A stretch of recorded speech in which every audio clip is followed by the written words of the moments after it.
Ito yung binili namin ni Labi kahapon na ref. Maliit lang siya. Sakto lang for studio loft type na apartment.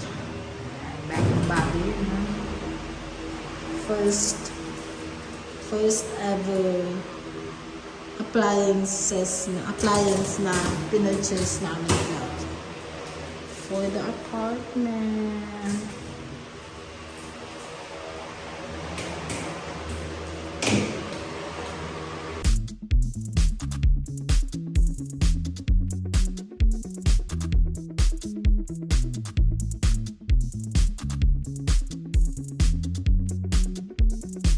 Having our own space is one of our goals in life as a couple living together.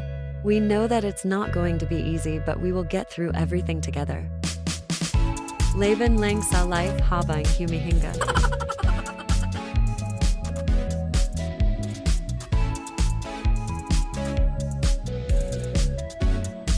I want to take this moment to thank you, Lord, for always making everything possible.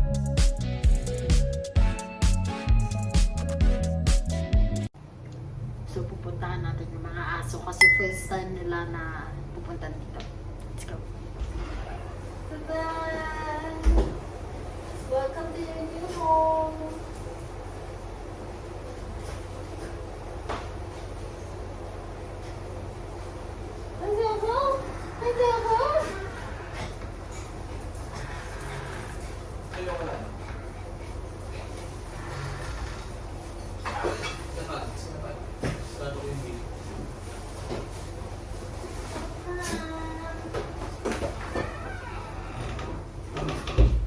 This is a new home, Papa.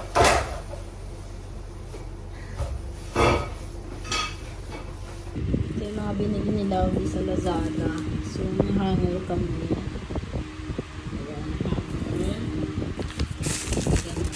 Ito, wow. Ito yung lagayan na baso. Mamaya na ako mag-ayos. Ito. Tapos, panglas. Ito yung mga sasasingles. Wipes. Disinfectant wipes. Ay, maliit lang pala siya, love. Lagayan ng mga coffee. Bakit ang maliit? Sugar.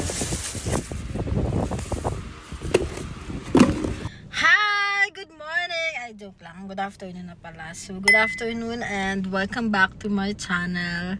Today is another day and it's gonna be another vlog. So, it's Wednesday and a week after namin. Last week, nasa Hong Kong lang kami. Tapos, kabalik na kami dito sa Taguig and it's been a very busy weekend. Literal na long weekend siya for me and Lovey kasi finally, nakalipat na kami sa bago naming bahay. Actually, it's not really our own house yet. Kasi nag-apartment muna kami ni Lovey. And it's very near lang dito sa bahay namin sa Taguig. Kasi we need a parking lot. Which is dito namin sa bahay pinapark yung sasakyan. And para malapit lang sa mga bata. Kasi naiiwan din. Si Dada lang naiiwan sa mga bata kapag wala ako, pag nasa apartment ako. So, yeah, it's been a very long week and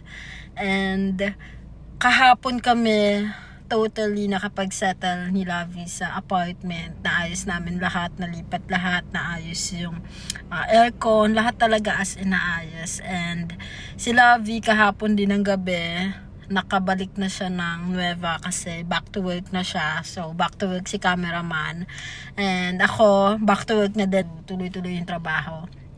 And ngayon, I'm going to SM Aura. Mag-deposit muna ako kasi kailangan bayaran yung mga bills sa credit card. And meron din akong titingnan na gamit para sa bahay. But medyo okay na yung yung mga gamit sa bahay kasi nakapag-change na kami ng faucet, Lagay na kami ng shower, bidet, yung mga importante. Tapos yung aircon, nalagay na. And then, may mga gamit na kami. Ang wala na lang namin, sa amin na gamit is actually yung table, dining table. Wala talaga kami dining table at saka lamesa. So, talaga, dining table, I mean dining set, wala kami. So, talagang lapag kami ni Lovie kumakain. But it's okay kasi eventually makakabay din kami ng dining set table and also yung ano namin, yung TV. So, yun yung goal namin for December. So, yeah, let's go! Let's go! Sabi na talagang traffic ko.